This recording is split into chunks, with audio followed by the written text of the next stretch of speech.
கும்பகோணம் அருகே நவக்கிரகங்களில் ராகு பகவானுக்குரிய ஸ்தலமாக போற்றப்படும் திருநாகேஸ்வரம் நாகநாத சுவாமி திருக்கோவிலில் கார்த்திகை கடை ஞாயிறு பெருவிழா முன்னிட்டு தேரோட்டம் சிறப்பாக நடைபெற்றது.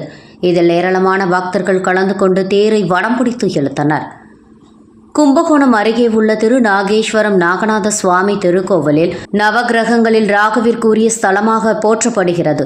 இத்தலத்தை திருமால், பிரம்மா, இந்திரன், சந்திரன், சூரியன் ஆகிய தேவர்களும், கௌதமர், மார்க்கண்டேயர், பாராசரர் ஆகிய முனிவர்களும், நளன், பகிரதன், சம்புமாளி, சந்திரவர்மா ஆகிய மன்னர்களும் வழிபட்டுள்ளனர்.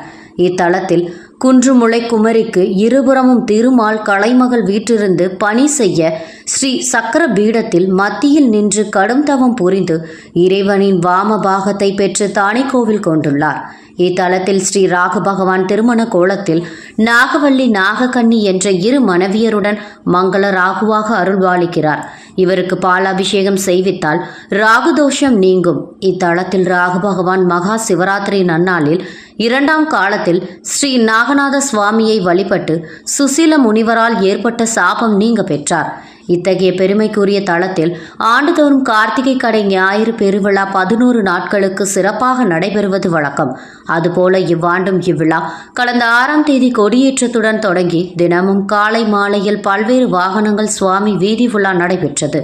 முக்கிய நிகழ்வுக்கான 9ஆம் நாளான இன்று உற்சவர் நாகநாத சுவாமி கிரிகுஜாம்பிகை சிறப்பு மலர் அலங்காரத்தில் தேரில் எழுந்தருள தேரோட்டம் சிறப்பாக நடைபெற்றது. இந்த தேரோட்டத்தை சட்டமன்ற உறுப்பினர் அன்பழகன் கொடியசைத்து தொடங்கி வைத்தார். இதில் ஏராளமான பக்தர்கள் கலந்து கொண்டு தேரை வடம் பிடித்து இழுத்து சென்றனர்.